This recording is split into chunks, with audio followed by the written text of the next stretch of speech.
Yajnathat karmano nyatra lokoyam karma bandhanaha tadartham karma kaunteya mukta sanga samachara. The topic which is being discussed is that when you have to perform karma, you have to make a choice. And what are the criteria through which you make that choice? The first one which was talked about was the idea of dharma, the ethics. The second one was appropriateness. And now a new idea is brought about, and that is yagna. What is a yagna? Yagna is basically a Vedic ritual. What does that ritual do? Every morning, let's say there are certain rituals that one is supposed to perform. What is the idea behind those rituals? That you recognize that your life is somehow dependent upon certain forces in the world. You depend upon the air, you depend upon the sun, you depend upon the rains for your existence, and you don't just take everything for granted. You say thanks to those natural forces in order for making your existence possible. This is how a Vedic life is lived, recognizing the contribution of different forces which makes your life possible and saying thank you to that. And you also offer something in return in order to say thank you. So, the same idea of a Vedic ritual can be transferred to your day-to-day life. How many times we think about the contribution that so many people have to make in order to make my life possible. I eat. How many people have worked for that food to come to my table? I drink water. How many people have worked to make it possible for me to have clean glass of water on my table? In fact, the whole life is, whatever we get is just taken for granted. I don't recognize the contribution of individuals, and I continue to live a life in a way that I try to maximize my profit without ever reconsidering or whether taking into consideration that what can I do for others. So this is the recognition. The minute you start to recognize that you have taken many things from different people and it is your time also to contribute to others, and that is life which is lived with certain awareness. So that means that we are living in an interconnected world, the world which is interlinked, and my actions have repercussions on so many different people, and others' actions also affect me. Let us see some examples of that interconnectedness, not in a Vedic context but in a day-to-day life. The first thing is, let's say I am a parent and I have to look after my children. Now, most of the time, especially in today's world, both the parents are working and the children are just left with babysitters. And in fact, there is a huge role that the parents have to play in the life of a child. It is parents' responsibility to instill certain values in the children. So if a parent does not do it, or if the parent does it well, it is going to affect the child. How is it going to affect the child? Not only in the childhood, but the child is going to grow up to be an adult.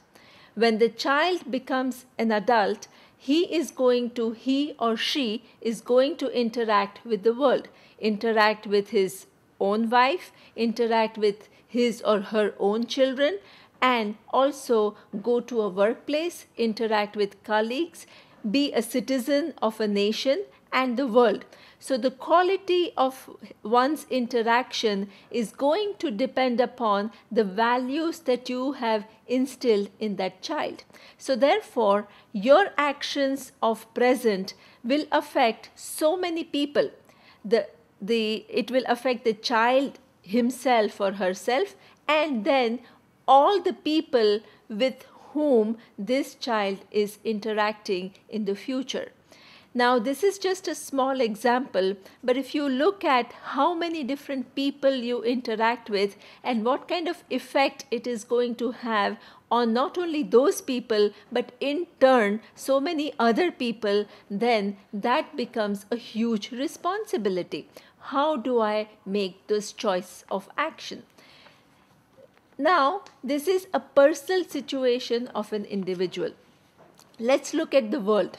Many of the challenges that we have in this world right now is a result of people not considering what are the implications of my or one's own action on so many other things. Let us look at some of the major challenges that we are facing in the world. Everybody is talking about the crisis.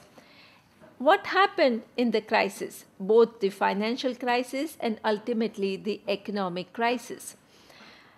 The crisis started many years ago. It's not the effect is seen now, but in fact, what happened is out there in Wall Street, there are some very smart people who tried to maximize their profit and came up with certain products. What were the products? Like subprime mortgage. What is subprime mortgage? In fact, it is giving housing loans to low income people. Generally, when you give out housing loan, you have to be careful about the credit worthiness of those customers. Now, if you start giving loans to people who have very low income, then there is a high risk that they will default. Now, what do? Because you know as a banker that there is a high risk of them defaulting and not being able to pay the loans. So what do? You create certain products and you diversify your risk and you sell it to other banks across the globe. Now, other banks buy some products thinking that they are investing in some very credible Wall Street firm. But because many those products are based on certain faulty loans, then at some point when the customers default, the whole financial system across the globe collapses. And that has ultimately created so many job losses across different countries for people who have got nothing to do with the crisis in the first place in terms of the financial institution and what the decisions they made. But it affects so many people. So when we live in an interconnected world, that if I begin to realize that I'm not just here and I cannot define my life by some narrow goals, I have to consider the impact of my action on so many different people. Similarly, in a global warming, it is similar kind of a problem. Many industries have possibility of looking for more eco-friendly solutions for production. But if their value is only for profit maximization, then they will not choose those more long-term solutions. They will look for short-term profit. So therefore, in fact, here the third criteria for choosing one's action is what is the impact my action going to have on different people. When I look at my interconnectedness with everybody else, and when I make that responsible decisions considering so many different points, I would make appropriate and responsible choices. So this is the idea which is explained in this verse, recognizing one's interconnectedness and making responsible choices. Yajnathat karmano nyatra lokoyam karma bandhanaha tadartham karma kaunteya mukta sanga samachara.